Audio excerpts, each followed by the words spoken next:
Thank you to Tokyo Treat and Sakurako for sponsoring this video. You look a little worse for wear, my friend. You must be on quite the journey. I should eat something if I were you. A full belly can do wonders for your spirits. A full belly, you say? Well, I've sailed uncharted waters, plundered many a gold, and bested the mighty Kraken. So now 'tis time for a well-deserved meal. So drink up, me hearties, yo-ho. Ready your sails and join me voyage through the Sea of Thieves.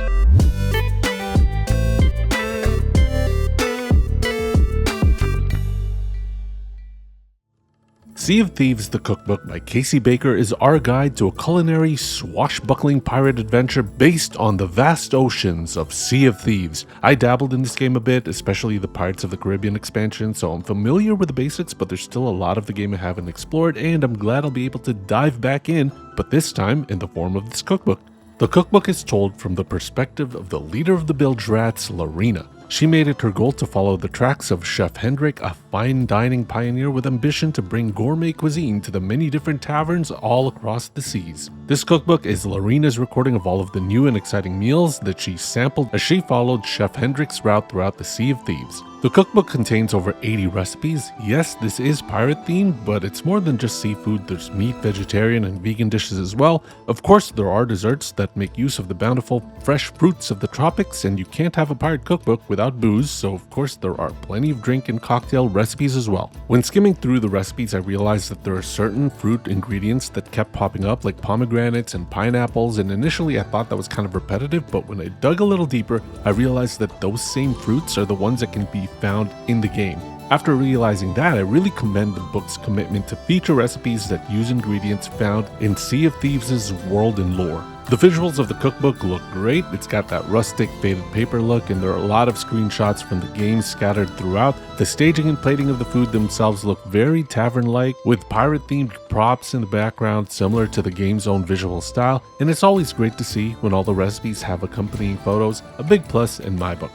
Now it's time to go on a culinary pirate adventure. I'm gonna make 3 dishes from the Sea of Thieves cookbook to see if we can score some tasty treasures. But if you don't feel like braving the open seas for your tasty treasures, then why don't you bring the treasure chests to you with these Tokyo Treat and Sakurako snack boxes. Tokyo Treat is a fun and exclusive Japanese snack box featuring exciting and unique flavors straight from Japan. This month's theme is a very merry snackmas to make your season brighter, sweeter, and jolly, Japan style. Discover snacks like these snowy chocolate crepe Kit Kats that have an awesome crunchy crispy texture, or these caramel corn puffs that are just super addictive, and these sour cream and onion waffle chips that are the perfect salty snack. Sakurako is a monthly Japanese artisan snack box that supports local Japanese snack makers. Each box comes with 20 traditional, authentic, and artisan Japanese snacks, including Japanese teas and a special Japanese tableware. This month's theme is Holidays in Hokkaido, where every bite is a celebration of the season. Enjoy treats like this Mount Fuji senbei with this cool looking sugar snow peak, or this white chocolate raspberry puff that's tart and decadently sweet, and wash it all down with an invigorating cup of Hokkaido genmaicha. Aside from the snacks, I also really love how they come with these booklets that tell you more about the origins of the snacks and fun facts about Japanese culture. If you want to come home to a tasty little surprise every month and experience Japan in the comfort of your own home, then check out these Tokyo Treat and Sakurako snack boxes. Use the link in the description or use the code MisoHungrie. Get it as a tasty treat for yourself or give it as a gift. It's the perfect holiday treat for yourself or a loved one. The Reaper's Bones is one of the major trading companies in the Sea of Thieves, willing to reward pirates for any treasure that they bring, and maybe one of those rewards will be a hot bowl of Reaper's Bones chicken coconut soup.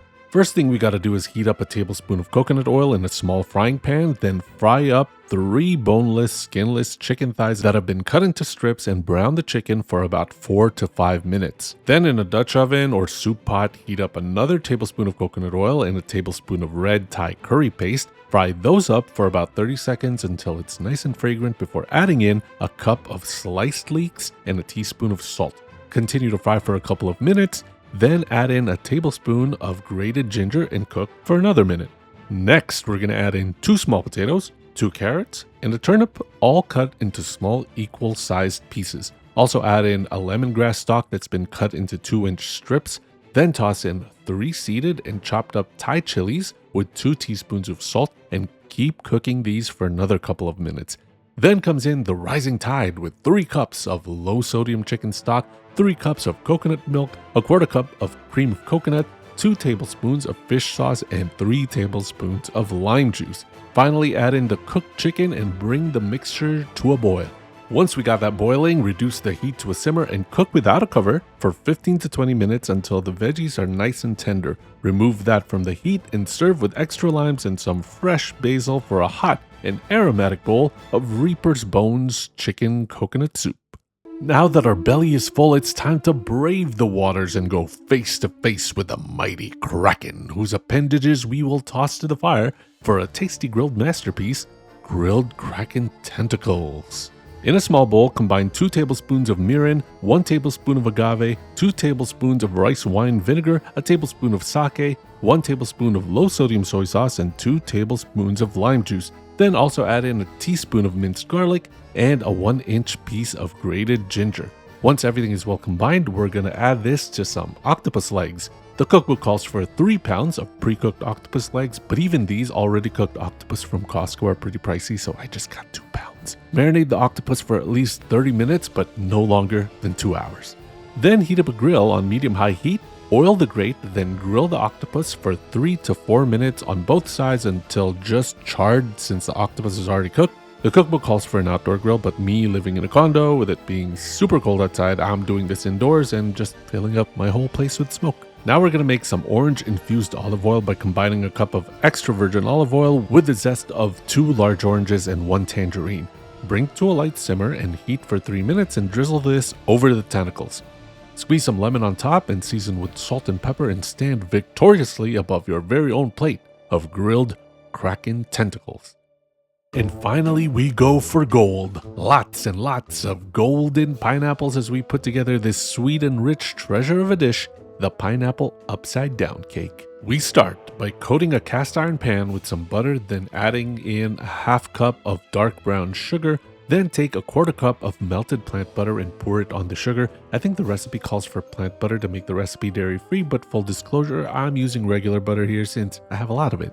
When the butter and sugar are well combined, spread it evenly over the pan and place 4 cored pineapple rings on top with some pomegranate seeds to the center of the rings. Now in a large bowl, whisk together 1.5 cups of cake flour, 1 teaspoon of baking powder, a quarter teaspoon of baking soda, and a half teaspoon of salt.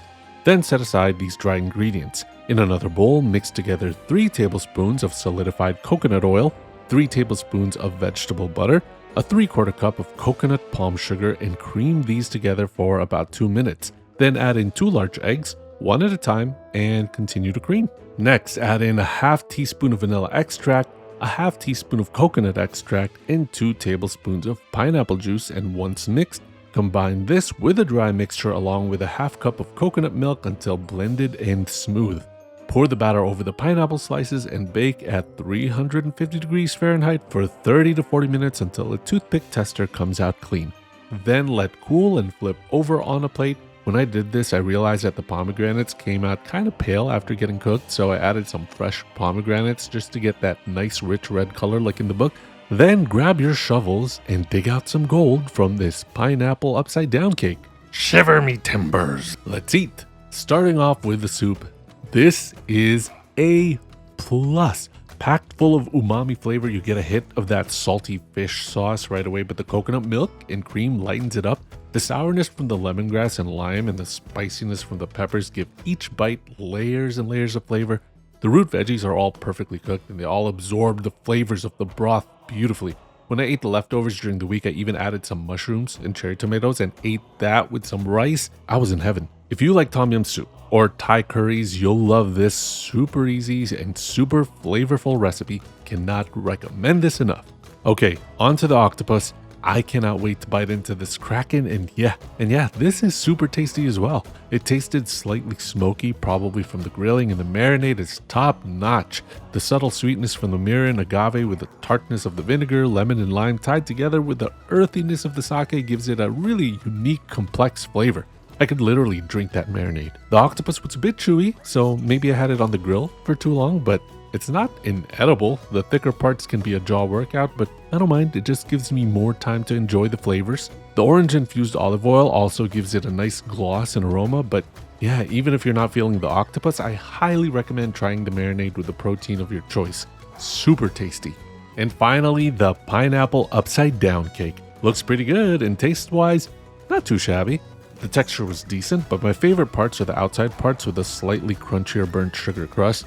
Flavor-wise, it's a lot lighter than I expected, but the pineapple parts were really nice. The pomegranates look cool, but I don't really like the texture of the seeds with the cake. This cake isn't mind-blowing or anything, but definitely not a fail. So is the Sea of Thieves Cookbook any good? Every recipe having photos? Check. Lots of visuals and references from the game? Check. Good food? Check. I mean, what more can you ask for? If you like Sea of Thieves, or if you're just feeling piratey, you might want to give this one a glance.